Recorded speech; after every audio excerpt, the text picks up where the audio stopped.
Job experience very very good evening তোমাদের সবাইকে আবারও তোমাদের সবচেয়ে প্রিয় চ্যানেল স্টাডি ইন উইনের নতুন আরেকটা ভিডিওতে আমরা জানাই অনেক অনেক স্বাগত।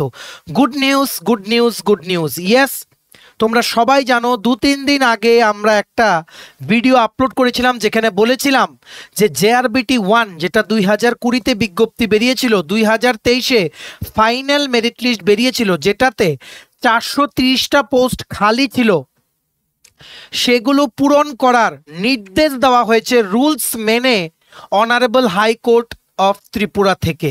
একজন ক্যান্ডিডেট কেস করেছিল, সে কেসটা জিতেছে, তার জন্য আরও 430 জনের ভাগ্য কিন্তু খুলে যেতে পারে। এখন কি প্রসেস, কাদেরকেই বা ইন্টারভিউর জন্য ডাকার নির্দেশ দিয়েছে? তুমি যদি জেআরবিটি 1-এ ইন্টারভিউতে গিয়েও তোমার মেরিট লিস্টের নাম এসে না থাকে, তাহলে কি তোমাকে কি ডাকা হবে, তোমার কি ভেরিফিকেশন হবে, সব কিছু ইন ডিটেলস আমরা আলোচনা করে দেব। আমরা যেটা বলেছিলাম আগের ভিডিওতে সেটাই কিন্তু মিলে গেছে। আজকে জাস্ট কিছুক্ষণ আগে অনারেবল হাইকোর্ট অফ ত্রিপুরার অফিসিয়াল ওয়েবসাইটে সেই কোর্টের রায়ের যে অফিসিয়াল অর্ডার কপি সেটা কিন্তু বেরিয়ে গেছে। পুরোটা অর্ডার কপি 24 পাতা, সব কিছু ইন ডিটেলসে একদম সোজা ভাষায় লেখা, যেটা তোমরা দেখতে পারবে। আমরা বলে দেব কি করে তোমরা অর্ডার কপিটা দেখতে পারবে। একদম সমস্ত কিছু ইজি টার্মস রাখা হয়েছে, সবাই পড়ে বুঝতে পারবে যারা বেসিক ইংলিশ পারে, ঠিক আছে?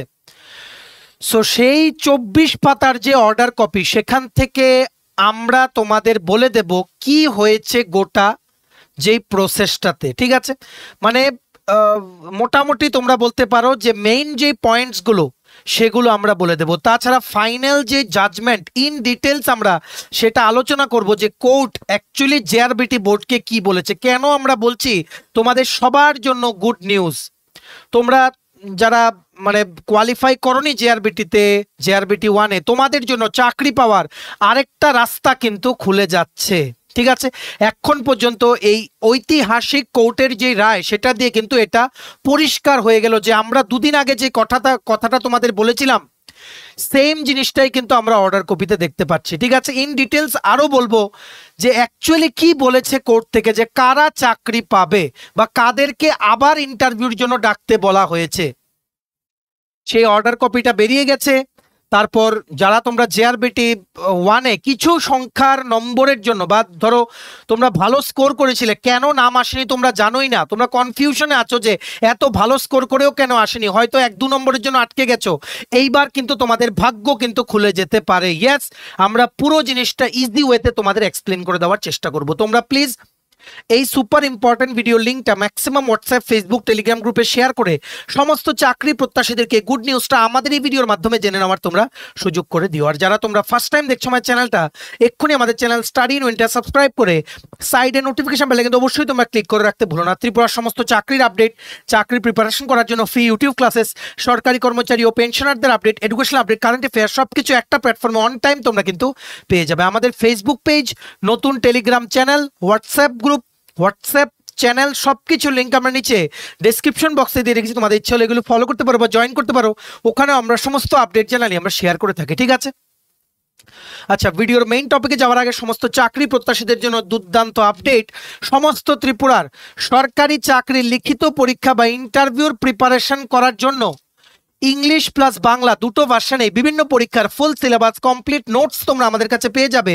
যেই নোটসগুলো পড়লে তোমাদের পরীক্ষায় অবশ্যই ভালো ফলাফল তোমরা কিন্তু করতে পারবে। কোন কোন পরীক্ষা, ফর এক্সাম্পল ওয়ার্ড সেক্রেটারি নিয়োগ বিভিন্ন মিউনিসিপ্যাল কাউন্সিল ও নগর পঞ্চায়েতের আন্ডারে, সেটার লিখিত পরীক্ষার নোটস, টিপিএসসির দ্বারা আসন্ন বিভিন্ন সরকারি চাকরির পরীক্ষার নোট যেমন কম্বাইন্ড 4, ইউথ অর্গানাইজার, স্টেনোগ্রাফারের প্রিলিমস মেইনসের notes, excise sub inspector, senior computer assistant, তাছাড়া ত্রিপুরা হাইকোর্টের LDC PA, group D driver, DRW পরীক্ষা, JRBT 2, group C, group D, forester, forest guard, Tripura police sub inspector constable, junior physical instructor, তারপর SSC, RRB, intelligence bureau, TSR, software, TRLM, সমস্ত পরীক্ষার complete updated notes তোমরা আমাদের কাছে পেয়ে যাবে। যেই নোটসগুলো পড়লে তোমাদের পরীক্ষায় একটা ভালো রেসপন্স কিন্তু তোমরা পাবে, এতটুকু আমরা গ্যারান্টি দিয়ে তোমাদের বলতে পারি, ঠিক আছে? সো তোমরা যদি আমাদের থেকে নিয়ে তোমাদের নোটসের কপিটা নিতে চাও, এবং তোমাদের প্রিপারেশনটা বুস্ট করতে চাও, নোটসগুলো পড়ে এক্ষুনি তোমরা কল বা হোয়াটসঅ্যাপের মাধ্যমে আমাদের সাথে তোমরা যোগাযোগ করে নিতে পারো। আমাদের কন্ট্যাক্ট নাম্বার হচ্ছে 6033157164। আবার বলে দিই 6033157164। আমাদের কন্ট্যাক্ট নাম্বারটা প্রত্যেকটা স্লাইডের উপরে দেওয়া আছে ফর ইওর কনভিনিয়েন্স, ভালো করে শুনে রাখবে। কুইকলি ইন শর্ট আমরা বলে দেব 24 পাতার অর্ডার কপি থেকে যতটুকু তোমাদের জানা দরকার আমরা এই ভিডিওতে বলে দিচ্ছি, ঠিক আছে? মনে রাখবে সবচেয়ে প্রথম একটা একটা করে স্টেপ নিয়ে শুরু করছি। জেআরবিটি 1 যেটা বেরিয়েছিল 2410টা পোস্টের জন্য গ্রুপ সি, প্রথম বেরিয়েছিল 1500টা পোস্ট, শুধুমাত্র এলডিসি ছিল, ঠিক আছে? অরিজিনাল অ্যাডটা বেরিয়েছিল 27শে নভেম্বর 2020। তারপর পরে আরেকটা সেখানে অ্যামেন্ডমেন্ট বের করে সেই নিয়োগটাতে এগ্রি অ্যাসিস্ট্যান্টের টিএফএস প্লাস অ্যাকসেপ্ট টিএফএস মিলিয়ে 443 প্লাস 22টা পোস্ট যুক্ত করা হয়েছিল। জুনিয়র পাম্প অপারেটর 236টা পোস্ট যুক্ত করা হয়েছিল। 209টা পোস্ট মাল্টিটাস্কিং অপারেটর যুক্ত করা হয়েছিল সেই 1500টা পোস্টের মধ্যে। সো একসাথে কমন রিক্রুটমেন্ট প্রসেস, ভালো করে বুঝে রাখবে, কমন রিক্রুটমেন্ট প্রসেস করা হয়েছিল LDC, agri assistant, junior pump operator আর মাল্টিটাস্কিং অপারেটরের জন্য। এটাই হয়েছে 1 নাম্বার ভুল জেআরবিটি বোর্ডের। ভুল কেন, একদম তোমাদের স্ট্রেট ফরওয়ার্ড কথা বলে দিই, দেখে রাখো। এলডিসির জন্য, এগ্রি অ্যাসিস্ট্যান্টের জন্য শুধুমাত্র ছিল মাধ্যমিক পাস কোয়ালিফিকেশন, শুধুমাত্র ছিল মাধ্যমিক পাস কোয়ালিফিকেশন। অথচ এই জুনিয়র পাম্প অপারেটর আর মাল্টিটাস্কিং অপারেটর যে 209 প্লাস 236 এই পোস্টগুলোর জন্য ছিল মাধ্যমিক প্লাস তোমাদের যে ITI certificate in the relevant trade. So এই দুটো পোস্ট জুনিয়র পাম্প অপারেটর আর মাল্টিটাস্কিং অপারেটর হয়ে গেল টেকনিক্যাল পোস্ট, যেহেতু টেকনিক্যাল কোয়ালিফিকেশন লাগবে। সো এটাই মেইন ভুল যেটা ধরা হয়েছে। নাম্বার ওয়ান ভুলটা হচ্ছে যে টেকনিক্যাল আর নন টেকনিক্যাল কোনগুলো, এলডিসি আর এগ্রি অ্যাসিস্ট্যান্ট, যেগুলোর কোয়ালিফিকেশনই কমপ্লিটলি আলাদা, শুধু মাধ্যমিক পাস। সো এই দুটো পোস্টের, দুটো ক্যাটাগরির পোস্টের একসাথে কি করে রিক্রুটমেন্ট প্রসেসটা ওনারা করলেন, এটাই কিন্তু জিজ্ঞেস করা হয়েছে কোর্ট থেকে জেআরবিটিকে, যে টেকনিক্যাল আর নন টেকনিক্যাল পোস্টের কেন সিঙ্গেল রিক্রুটমেন্ট প্রসেস করা হলো। এটা কেন করা হলো, যেখানে টেকনিক্যালের জন্য আলাদা রিক্রুটমেন্ট প্রসেস করার কথা ছিল, আলাদা কোশ্চেন পেপার করার কথা ছিল, নন টেকনিক্যালের জন্য আলাদা কোশ্চেন পেপার, আলাদা প্রসেস করার কথা ছিল, ঠিক আছে? এটাই হচ্ছে one of the mistake that JRBT board did during the recruitment process, ঠিক আছে? আর যখন প্রথমে তো এলডিসি পোস্ট বেরিয়েছিল 1500টা, তারপরে না এই পোস্টগুলো অ্যাড করে টোটাল পোস্ট হয়ে গেছিল 2410, গ্রুপ সির বলছি আমরা, ঠিক আছে? সো এটাও বলা হয়েছিল যে যারা এলডিসির জন্য অ্যাপ্লাই করেছিল 1500 পোস্টে, ওদেরকে আর অ্যাপ্লাই করতে হবে না, অটোমেটিক্যালি ওদেরকে অন্য পোস্টগুলোর জন্য কনসিডার করা হবে। কিন্তু কিভাবে কনসিডার করা হবে, কারণ এলডিসিতে যারা অ্যাপ্লাই করেছিল এদের মধ্যে অনেকেই এমন থাকবে যাদের আইটিআই কোয়ালিফিকেশনের সার্টিফিকেটই নেই, ঠিক আছে? সো এদেরকে কি করে বলা হলো যে you will be eligible for multitasking operator বা junior pump operator post. This is number 2 point, যেটা জেআরবিটি বোর্ডকে কোর্টের থেকে করা হয়েছে, ঠিক আছে? যে তুমি কি করে বললে যারা এলডিসি পোস্টে অ্যাপ্লাই করেছে ওদেরকে আবার অ্যাপ্লাই করতে হবে না? যদি এমন কেউ থেকে থাকে যে মানে প্রচুর ক্যান্ডিডেট আছে যাদের এই আইটিআই পাশের কোয়ালিফিকেশন নেই, ইনফ্যাক্ট ম্যাক্সিমাম ক্যান্ডিডেটের সেই কোয়ালিফিকেশনটা নেই, সো ওদেরকে কি করে junior pump operator multitasking operator পোস্টে এলিজিবল মানা হবে? এই কোশ্চেনের কোনো জবাব দিতে পারেনি জেআরবিটি, ঠিক আছে? তারপর আরেকটা ভুল করেছে কি, দেখো বারে বারে বলে দেই, এখানে যিনি পিটিশনার শ্রীকিঙ্কর ভৌমিক, ওনার যে লয়ার, উনি এখানে একটা উত্তরপ্রদেশের একটা কেস যেটা সুপ্রিম কোর্টে গেছিল সেটার রেফারেন্স উনি কিন্তু টেনেছেন, ঠিক আছে? সেটা ছিল ইউপি স্টেট ভার্সেস এমসি চ্যাটার্জির যেই রায়টা সুপ্রিম কোর্ট দিয়েছিল 2004-এ। অনেকগুলো কোর্ট কেসের রেফারেন্সে এখানে আর্গুমেন্ট চলেছে, বোর্ড পিটিশনারের পক্ষে আর গভর্নমেন্টের পক্ষে যিনি লয়ার ছিলেন সব কিছু কিন্তু কোর্ট শুনেছে। সো সেখানে এই যে ইউপি স্টেট ভার্সেস এমসি চ্যাটার্জির যে কেসটা 2004-এ যে হয়েছিল, সেটাতে সুপ্রিম কোর্ট অর্ডার দিয়েছিল, সেটা ছিল বেসিক্যালি প্রফেসর পোস্টের জন্য, ঠিক আছে? সেটার রেফারেন্স টানা হয়েছে পিটিশনারের লয়ারের পক্ষ থেকে। পিটিশনার মানে যে ক্যান্ডিডেট যে করেছে, রেসপন্ডেন্ট হচ্ছে কে, গভর্নমেন্ট, ডিফেন্ড করবে নিজেকে, ঠিক আছে? তো এখানে সেই রায়টাতে সুপ্রিম কোর্টে বলা হয়েছিল যে সাবজেক্ট ওয়াইজ রিজার্ভেশনের লিস্ট বের করতে হবে, সেই জিনিসটাকে হাইলাইট করে এখানে আর্গুমেন্টের একটা সলিড পয়েন্ট কিন্তু হাইলাইট করেছে, যে কি তোমরা সবাই দেখে রাখো জেআরবিটির যে অরিজিনাল গ্রুপ সি নোটিফিকেশন যে বেরিয়েছিল, পয়েন্ট নাম্বার 8-এ কি লেখা ছিল? Primary merit list will be prepared by adding marks obtained in all papers of the written exam to restrict the number of candidates to be called for interview. Candidates equivalent to 3 times the number of vacancies shall be called for interview category wise। এখানে বলা হয়েছিল minimum qualifying cut off marks হচ্ছে UR ক্যান্ডিডেটের জন্য 35%, মানে 170-এ পরীক্ষা হয়ে থাকলে 59.5 মার্কস, আর 30% ফর রিজার্ভ মানে এসটি এসসি ক্যাটাগরির জন্য 30% অফ 170, 51 মার্কস। যিনি কেসটা করেছেন শ্রী কিঙ্কর ভৌমিক, ওনার স্কোর ছিল 57/170 মার্কস, মানে উনি পেয়েছিলেন 57। কিন্তু উনাকে সাবসিকুয়েন্ট প্রসেস, যেটা ওনাদের রিক্রুটমেন্ট রুলসে মানে একটার মধ্যেই লেখা ছিল যে যারা কাট অফ মার্কস ক্লিয়ার করবে, ভালো করে বুঝে রাখবে, ইউআর ক্যান্ডিডেট 35% মার্কস যারা পাবে, রিজার্ভ ক্যান্ডিডেট 30% মার্কস যারা পাবে, ওদেরকে ভেরিফিকেশনে যে পরের প্রসেস ভেরিফিকেশন দেন ইন্টারভিউ সেগুলোতে ডাকা হবে। কিন্তু শ্রী কিঙ্কর ভৌমিক উনি হচ্ছেন এসসি ক্যাটাগরি থেকে, শিডিউল কাস্ট, রিজার্ভ ক্যাটাগরি ক্যান্ডিডেটের জন্য কাট অফ ছিল কত? 30%, মানে 51 মার্কস।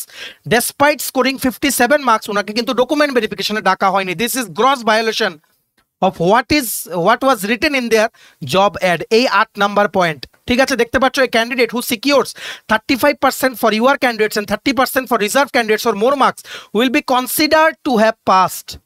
ক্যান্ডিডেট, তারপর এই জায়গাটা, candidate who score pass marks or more will be asked for scrutiny or certificate or document. মানে বলা হয়েছে ইউআর ক্যান্ডিডেট, ইউআর ক্যাটাগরি থেকে, জেনারেল ক্যাটাগরি থেকে ক্যান্ডিডেট যে 170-এ 35% মানে 59.5% মার্কস পাবে, মানে 59.5 মার্কস পাবে, সরি, ওকে নেক্সট প্রসেসে ডাকা হবে ডকুমেন্ট ভেরিফিকেশন।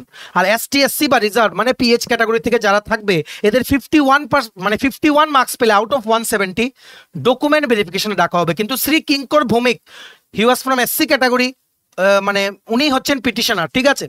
উনি স্কোর করেছিলেন 57 মার্কস আউট অফ 170। তা সত্ত্বেও ওনাদের নিজেদের এই সি পয়েন্টে যে লেখা আছে মিনিমাম কোয়ালিফাইং মার্কস, ও মানে সেটা ক্লিয়ার করলে ওকে পাস মার্কস মানা হবে, যারা পাস করবে এদেরকে ডাকা হবে ডকুমেন্ট ভেরিফিকেশন। কিন্তু তা সত্ত্বেও একে ডকুমেন্ট ভেরিফিকেশনে ডাকা হয়নি। এটা একটা মেজর পয়েন্ট ছিল, ঠিক আছে? প্রথম পয়েন্টটা কি বলেছিলাম যে এলডিসি আর এগ্রি অ্যাসিস্ট্যান্ট হচ্ছে নন টেকনিক্যাল পোস্ট, যেখানে শুধুমাত্র মাধ্যমিক পাস দিয়ে অ্যাপ্লাই করা যায়। জুনিয়র পাম্প অপারেটর আর multitasking operator technical post 10th pass plus তোমাদের আইটিআই সার্টিফিকেট লাগবে। সো জেআরবিটি যেহেতু রিটেন এক্সামে 1:3 যদি ফলো করে থাকে ওভারঅলে, এমনও তো ক্যান্ডিডেট ইন্টারভিউ দিতে পারে যে ওনারা যে বলেছিল যে এলডিসি তে যারা অ্যাপ্লাই করেছে এদেরকে আর অ্যাপ্লাই করতে হবে না, পরে এই পোস্টগুলোতে কনসিডার করার জন্য অটোমেটিক্যালি বলা হবে, যেহেতু কমন রিক্রুটমেন্ট প্রসেস, অটোমেটিক্যালি এদেরকে অন্য পোস্টগুলোর জন্য কনসিডার করা হবে। ওনারা কিন্তু বলেছিলেন পরে যখন এই পোস্টগুলো অ্যাড হয়েছিল সেই নোটিশটাতে। সো কি করে ওনারা একটা ক্যান্ডিডেট যিনি 10th পাস দিয়ে অ্যাপ্লাই করেছে উইদাউট হ্যাভিং আইটিআই সার্টিফিকেট, ওনাকে জুনিয়র পাম্প অপারেটর বা মাল্টিটাস্কিং অপারেটরের ইন্টারভিউর জন্য ওনারা কোয়ালিফাই করান বা মানে ওনাদের ক্যান্ডিডেটটা ওনারা কনসিডার করেন? দিস ইজ গ্রস ভায়োলেশন না? আশা করি তোমরা বুঝতে পেরেছো, ঠিক আছে?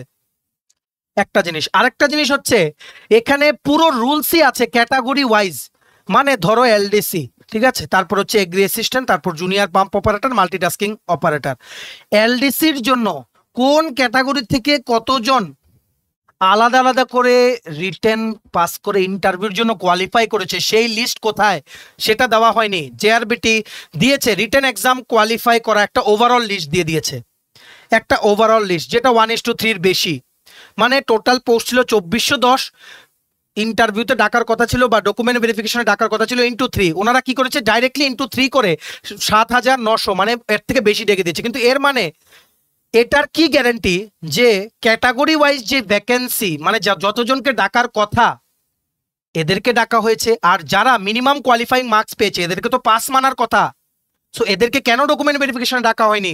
ভালো ভালো কিছু পয়েন্ট এখানে হাইলাইট করা হয়েছে, যার জন্য এখানে কিন্তু জেআরবিটি বোর্ড অনেক কিছু কিন্তু এখানে কোনো জবাবই কিন্তু দিতে পারেনি। জবাব দিয়েও পরে কিন্তু নিজেদের জবাবে নিজেরাই কিন্তু সেখানে যেই কনফিউশনে ওনারা কিন্তু পড়ে গেছে, ঠিক আছে? নেক্সট পয়েন্ট, রিটেন এক্সাম সেটার হয়েছিল, রিটেন এক্সামের রেজাল্ট বেরিয়েছিল 29শে নভেম্বর 2022। জেআরবিটি গ্রুপ সির ফাইনাল মেরিট লিস্ট বেরিয়েছিল 13ই সেপ্টেম্বর 2023, ঠিক আছে? জুনিয়র পাম্প অপারেটর যেটা একটা technical post, junior multitasking operator যেটার জন্য 10th প্লাস আইটিআই লাগবে, টেকনিক্যাল পোস্টগুলোর মেরিট লিস্ট কোথায় আলাদা? কেন নন টেকনিক্যাল আর টেকনিক্যাল পোস্টগুলো একসাথে ক্লাব করে একটা কমন মেরিট লিস্ট দিয়ে দেওয়া হলো? ইন্টারভিউর জন্য অরিজিনালি ডাকা হয়েছিল ৭,৯৯১ জন ক্যান্ডিডেটসকে, অথচ তোমাদের ডাকার কথা ছিল ২৪১০ × ৩ = ৭,২৩০ জনকে। যাই হোক, this is not a problem, কিন্তু কথা হচ্ছে যাদেরকে ডাকা হলো এই ৭,৯৯১ জন ক্যান্ডিডেট চাকরি প্রার্থী, এদের মধ্যে কজন হচ্ছে জুনিয়র পাম্প অপারেটরের জন্য, কজন হচ্ছে জুনিয়র মাল্টিটাস্কিং অপারেটর। এলডিসিতেই যাদেরকে ডাকা হলো সেখানে কি 1:3 রেশিও মেনটেন করা হয়েছে প্রত্যেকটা ক্যাটাগরির জন্য? এত ডিটেল ব্রেকআপের পোস্টটা কোথায়, যেহেতু অনেকগুলো পোস্ট? আর কি করে নন টেকনিক্যাল আর টেকনিক্যাল পোস্টের একটা কম্বাইন্ড মেরিট লিস্ট বেরোয়? ঠিক আছে, এই জিনিসগুলো কিন্তু জেআরবিটির কোনো ডিফেন্ড করতে পারেনি জিনিসগুলোকে। ঠিক আছে, আর ইতিমধ্যেই বলে দিই, অর্ডারের কপিতেই লেখা আছে যিনি পিটিশনার উনি স্কোর করেছেন 57/170। হাইয়েস্ট মার্ক পেয়েছিল এসসি ক্যাটাগরিতে 123 মার্ক, লোয়েস্ট হচ্ছে 74 মার্ক। তার জন্য কিংকরকে ডাকা হয়নি, কিন্তু ওনাদের পয়েন্টেই তো বলা আছে 30% মার্ক যদি পায় কেউ এসটি এসসি বা পিএইচ ক্যাটাগরি থেকে, রিজার্ভ ক্যাটাগরি থেকে, মানে 51 মার্কস, ওকে ডকুমেন্ট ভেরিফিকেশনের জন্য ডাকা হবে। তাহলে কিংকরকে কেন ডাকা হয়নি, বা ওর মতোই এমন বহু ক্যান্ডিডেটদেরকে কেন ডাকা হয়নি, কেন কনসিডার করা হয়নি, কোথায় ক্যাটাগরি ওয়াইজ সেই লিস্টটা? ঠিক আছে, সো জেআরবিটি এটার উত্তর দিয়েছে যে এটা কমন রিক্রুটমেন্ট প্রসেস, তার জন্য কোনো সেপারেট লিস্ট বানানো হয়নি। তখন কোর্ট বলেছে যে টেকনিক্যাল আর নন টেকনিক্যাল পোস্টের কি করে কমন তুমি রিক্রুটমেন্ট প্রসেস করাও? কোনোদিন কি হতে পারে যে একজন এলডিসি, কথার কথা বলছি, একজন, ধরো তুমি একটা এলডিসি পোস্টের জন্য অ্যাপ্লাই করলে, ঠিক আছে, আরেকজন অ্যাপ্লাই করেছে একটা ইনস্টিটিউশনে প্রফেসর পোস্টের জন্য, এটা হচ্ছে টিচিং পোস্ট, এটা হচ্ছে নন টিচিং পোস্ট। কোনোদিন কি হতে পারে টিচিং আর নন টিচিং এর একই সিলেবাসে একটা রিক্রুটমেন্ট প্রসেসে পরীক্ষা হবে? কি হবে না, এটা কোনোদিনই পসিবল না। সো কেন দুটো এমন পোস্ট রাখা হয়নি? যদি শুধু এলডিসি আর এগ্রি অ্যাসিস্ট্যান্ট রাখা হতো তাহলে এই পয়েন্টটা কিন্তু কনসিডার না করলেও হতো, কিন্তু এখানেই কিন্তু জেআরবিটি বোর্ড কিন্তু সমস্যায় পড়ে গেছে। ঠিক আছে, দেখো যিনি লয়ার, মানে পিটিশনারের যিনি লয়ার, উনি বলেছেন এলডিসিতে শুধুমাত্র 10 পাস কোয়ালিফিকেশন ছিল, জুনিয়র পাম্প অপারেটর আর মাল্টিটাস্কিং অপারেটরে ছিল 10th pass plus ITI. So কেন কমন মেরিট লিস্ট ওনারা বের করলো রিটেন এক্সামের পর ইন্টারভিউতে কোয়ালিফাই করার জন্য? কি গ্যারান্টি? আর এটাই কেন বলা হলো যে এলডিসিতে যারা আগে অ্যাপ্লাই করেছিলে তোমাদেরকে অটোমেটিক্যালি সবগুলো পোস্টের জন্য কনসিডার করা হবে? কেন তুমি এই একটা রিক্রুটমেন্ট প্রসেসে টেকনিক্যাল প্লাস নন টেকনিক্যাল দুটোই, মানে দুটো রিক্রুটমেন্ট প্রসেস একসাথে করলে এটা কি ঠিক? This is not the thing that it should have been, মানে শুড, মানে this is not as per the rules. ঠিক আছে, this is not as per the rules. You can not conduct any exam that has technical post plus non-technical post all together। কারণ technical পোস্টে technical knowledge একটা subject থাকবে, সেটা যদি জিজ্ঞেস করে যারা নন টেকনিক্যালের জন্য অ্যাপ্লাই করেছে এরা কোথায় যাবে? তার জন্য উভয় মানে পক্ষের যে বক্তৃতা সেটা শোনার পর সেখানে স্টেটের যিনি লয়ার, মানে গভর্নমেন্টের পক্ষ থেকে যিনি ডিফেন্ড করতে গেছিলেন সরকারকে বা জেআরবিটি বোর্ডকে, উনি এই কথাটাও বলেছেন যে 2018-র যে রিক্রুটমেন্ট রুলস সেটা ফলো করে রিক্রুটমেন্ট করা হয়েছে। আর এই জায়গাতে বলা হয়েছে, গভর্নমেন্টের যিনি লয়ার উনি বলেছেন কোর্ট ইন্টারফেয়ার করতে পারবেন না, এক্সিকিউটিভ অথরিটি মানে যারা আইন বানায় এদের কোনো ম্যাটারে কোর্ট ইন্টারফেয়ার করতে পারবেন না। সো এটার রেসপন্সে কোর্ট বলেছে যে রিক্রুটমেন্ট রুলস নিয়ে আমাদের কোনো সমস্যা নেই, সমস্যা হচ্ছে যে রিক্রুটমেন্টের যে পয়েন্টসগুলো মেনশন করা হয়েছিল জেআরবিটির অ্যাডে সেগুলোই প্রসেসটার সময় ফলো করা হয়নি। একদম A to Z starting from the written exam to interview gross violation হয়েছে ওদের নিজেদেরই যে পয়েন্টসগুলো ওনারা অ্যাডের মধ্যে মেনশন করেছেন। কোন পয়েন্টসগুলো এগুলো আমরা আগের স্লাইডে কিন্তু দেখিয়েছি। ঠিক আছে, তারপর দেখে রাখো, এই দেখো এই যে লিস্টটা, এই লিস্টটা বেসিক্যালি যে ক্যাটাগরি ওয়াইজ ভ্যাকেন্সি যেটা বেরিয়েছিল 2410, যার মধ্যে ইউআর ক্যাটাগরির জন্য জেআরবিটি থেকে সেটা ফার্নিশ করা হয়েছে কোর্টে। ইউআর ক্যাটাগরির জন্য ছিল 1253টা পোস্ট, এসটি ক্যাটাগরির জন্য 747টা পোস্ট, এসসি ক্যাটাগরির জন্য 410, ডিজেবল ক্যাটাগরি ক্যান্ডিডেটের জন্য 96টা, এক্স সার্ভিসম্যানের জন্য 48টা। ঠিক আছে, সো জেআরবিটি বোর্ড থেকে লিস্টটা দিয়ে বলা হয়েছে যে আমরা এটা বেরিয়েছিল অরিজিনাল পোস্ট 2410, ক্যাটাগরি ওয়াইজ হচ্ছে এটা detail breakup of the post. এখন রিটেনে কোয়ালিফাই করেছে 7991 জন, যার মধ্যে ইউআর ক্যাটাগরি হচ্ছে 3916 জন, এসটি ক্যাটাগরির হচ্ছে 2283 জন, এসসি ক্যাটাগরি হচ্ছে 1389 জন, মানে পিএইচ ক্যাটাগরি থেকে কোয়ালিফাই করেছে রিটেন এক্সাম 295 জন, এক্স সার্ভিসম্যান থেকে কোয়ালিফাই করেছে 108 জন। সো এইবার এই লিস্টটা যখন ফার্নিশ করা হয়েছে এখানেই কিন্তু জেআরবিটি বোর্ডের যে ভুল সেটা কিন্তু ধরা পড়েছে। সেখানে বলেছে যে ইজিলি এখান থেকে দেখা যাচ্ছে যে জেআরবিটি সবগুলো পোস্টকে একসাথে মার্জ করে কমন রিক্রুটমেন্ট প্রসেস করিয়েছে till the interview, till the end of the selection process. কিভাবে সম্ভব টেকনিক্যাল নন টেকনিক্যাল পোস্টের কমন মেরিট লিস্ট বেরোয়? যেখানে কোয়ালিফিকেশন দুটো আলাদা, কিভাবে কমন রিক্রুটমেন্ট প্রসেস করা হয়। দেখতে পাচ্ছ এখানে কোর্টের অর্ডার কপির একটা পয়েন্ট আছে, in view of the above discussions it is held that the proper procedure was not followed by JRBT in terms of the instructions as born in the advertisement as well as prospectus cum instruction manual, and also in terms of the clarification and guidelines issued by the state regarding the recruitment policy as noted earlier. এখানে court থেকে complete বলে দেওয়া হয়েছে JRBT নিজেরাই যে অ্যাডটা বের করেছিলেন সেটারই যে রুলস ছিল সেটাই ফলো করেনি এন্টায়ার রিক্রুটমেন্ট প্রসেসে।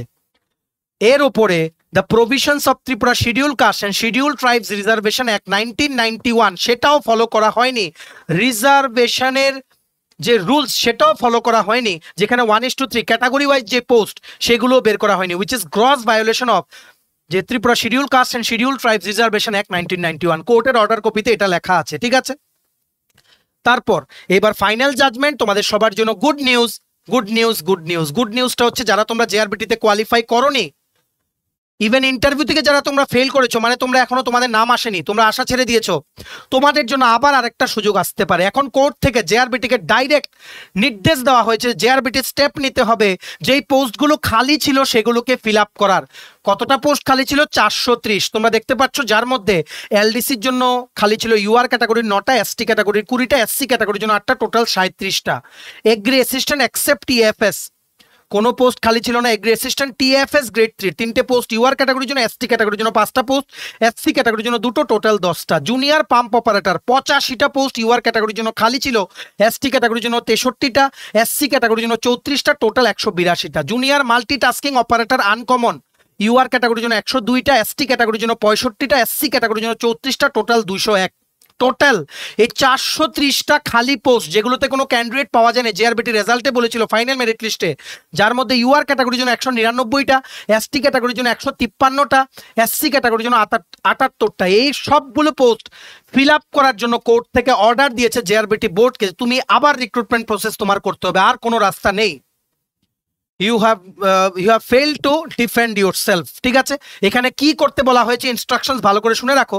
যারা রিটেন ক্লিয়ার করেছে, মানে যাদের কাট অফ ক্লিয়ার হয়েছে রিটেনে, এদের সবাইকে ডাকতে হবে ডকুমেন্ট ভেরিফিকেশনে। ঠিক আছে, সেই ডকুমেন্ট ভেরিফিকেশনে ক্যান্ডিডেটসরা গেলে এদেরকে জিজ্ঞেস করা হবে যে তুমি কোন কোন পোস্টে অ্যাপ্লাই করেছিলে, তোমার প্রেফারেন্স ছিল কোন কোন পোস্ট। ঠিক আছে, তো সেই পোস্ট অনুযায়ী তারপর জেআরবিটি বোর্ড 1:3 রেশিওতে প্রত্যেক ক্যাটাগরি ওয়াইজ একটা লিস্ট বানাবে। সেখান থেকে যারা ইন্টারভিউর জন্য কোয়ালিফাই হবে, ইন্টারভিউতে এপিয়ার করতে, তাদের জন্য সেপারেট মেরিট লিস্ট বানিয়ে তাদেরকে ডাকা হবে ইন্টারভিউর জন্য আবার, even if you have failed to clear the interview round in JRBT 1। আর ইতিমধ্যেই বলে দেই, যারা অলরেডি তোমরা চাকরি করছো, আমাদের প্রচুর স্টুডেন্ট জেআরবিটির বিভিন্ন দপ্তরে কাজ করছে, ঠিক আছে, তোমাদের কিন্তু চাকরিতে কোনো এফেক্ট পড়বে না, কারণ এই কেসের জাজমেন্টেই লেখা আছে যারা অলরেডি জয়েন করেছো তোমাদের কোনো এফেক্ট পড়বে না। কারণ মানে সেটা নিয়ে চ্যালেঞ্জ করা হয়নি যে আনফেয়ার মিনসে এটা রিক্রুটমেন্ট করা হয়েছে। যারা সিলেক্ট হয়েছে অবভিয়াসলি তোমাদের মার্কস বেশি ছিল দেখেই তোমরা সিলেক্ট হয়েছো, তার জন্য তোমাদের জিনিস নিয়ে কোনো প্রবলেম নেই। প্রবলেম হচ্ছে এই খালি পোস্টে নিয়ে, 430টা পোস্ট। এখন জেআরবিটি বোর্ডের এই জাজমেন্ট মেনে আবার রিক্রুটমেন্ট প্রসেস করাতে হবে। তো এখন তোমরা বলছো জেআরবিটি 2 আসবে কিনা, দেখো জেআরবিটি 2 জায়গায় এটা হচ্ছে আলাদা। যদি আসেও এই কেসের যে রায়টা মেনে জেআরবিটি বোর্ড যদি পদক্ষেপও নেয়, সেটা it will be completely different.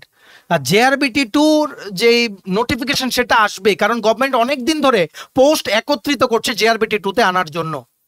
বুঝতে পেরেছো? তোমরা কিন্তু পড়াশোনা বন্ধ করবে না, বারবার আমরা বলছি। আর যারা তোমরা কিছু নাম্বারের জন্য জেআরবিটিতে কোয়ালিফাই করোনি, তোমাদের জন্য খুশির নিউজ কিন্তু আসতে পারে। কেন?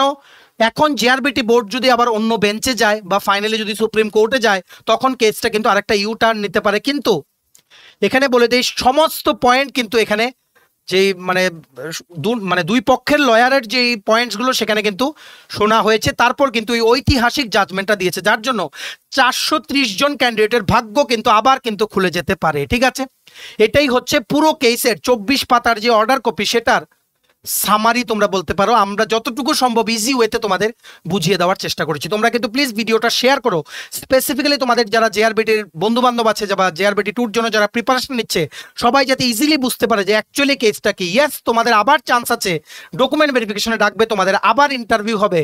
আর যদি তোমরা যেই পোস্ট ওয়াইজ যে তোমরা প্রেফারেন্স দেবে সেটা অনুযায়ী পোস্ট ওয়াইজ যে প্রেফারেন্স দেবে সেটা অনুযায়ী তোমাদের মার্কস অনুযায়ী তোমাদের যদি 1:3 রেশিও করার পর তোমাদের যদি মেরিট লিস্টে নাম আসে দেন তোমাদেরকে ইন্টারভিউতে ডেকে আবার ইন্টারভিউ কন্ডাক্ট করতে হবে জেআরবিটি। ঠিক আছে, সময় সাপেক্ষ ব্যাপার। এখন জেআরবিটি বোর্ডের নেক্সট কি পদক্ষেপ সেটা এখনো কিন্তু জানা যায়নি। জানলেই আমরা দেন ওনাদের সাথে কন্ট্যাক্ট করবো, দেখি আমরা কন্ট্যাক্ট করে আমরা জানার চেষ্টা করব। ঠিক আছে, এটা একটা অবভিয়াসলি গুড নিউজ, কিন্তু গুড নিউজ হলেও এই গোটা প্রসেসে কতদিন লাগবে এটা একটা কোশ্চেন মার্ক। ঠিক আছে, যেটার ব্যাপারে আমরা খবর নেওয়ার চেষ্টা করব। আশা করি তোমরা বুঝতে পেরেছো পুরো কেসটার মধ্যে কি হয়েছে টপ টু বটম। যদি কিছু না বুঝে থাকো তোমরা আমাদের জানিও, বা আমাদের এই হোয়াটসঅ্যাপ নাম্বার 6033157164 তোমরা কিন্তু কল বা হোয়াটসঅ্যাপের মাধ্যমে কিন্তু যোগাযোগ করে নিতে পারো। ঠিক আছে, চলো এই ছিল ছোট একটা ভিডিও, এতটুকু দেখে থাকলে থ্যাঙ্কস ফর ওয়াচিং। আর ভালো লাগলে অবশ্যই লাইক করে দিও, ম্যাক্সিমাম শেয়ার করো ভিডিওটা, সবাই যাতে গুরুত্বপূর্ণ আপডেটগুলো আমাদের এই ভিডিওর মাধ্যমে যাতে জানতে পারে। সমস্ত আপকামিং ত্রিপুরা সরকারি চাকরি লিখিত পরীক্ষা বা ইন্টারভিউ প্রিপারেশন করার জন্য ফুল সিলেবাস কমপ্লিট নোটস পেতে বিভিন্ন পরীক্ষার তোমরা এক্ষুনি আমাদের সাথে কল বা হোয়াটসঅ্যাপের মাধ্যমে যোগাযোগ করে নিতে পারো। আমাদের কন্ট্যাক্ট নাম্বার হচ্ছে 6033157164। আমাদের চ্যানেলটা অবশ্যই সাবস্ক্রাইব করে দিও। ত্রিপুরা সমস্ত চাকরির আপডেট, চাকরির প্রিপারেশন করার জন্য ফ্রি ইউটিউব ক্লাসেস, সরকারি কর্মচারী ও পেনশনারদের update, education update, current affair সবকিছু একটা প্ল্যাটফর্মে অন টাইম তোমরা কিন্তু পেয়ে যাবে। আমাদের নতুন টেলিগ্রাম চ্যানেল সবাই জয়েন করে নিও। আগের টেলিগ্রাম গ্রুপগুলো তোমরা সবাই লিভ করে নিও। WhatsApp group, WhatsApp channel, Facebook page সবকিছু লিঙ্ক আমরা নিচে ডেসক্রিপশন বক্সে দিয়ে রেখেছি, তোমাদের ইচ্ছে হলে এগুলো ফলো করতে পারো বা জয়েন করতে পারো। ওখানে আমরা সমস্ত আপডেট জানাই আমরা শেয়ার করে থাকি। ঠিক আছে, চলো সবাই ভালো থাকবে, take care, bye bye and have a nice day.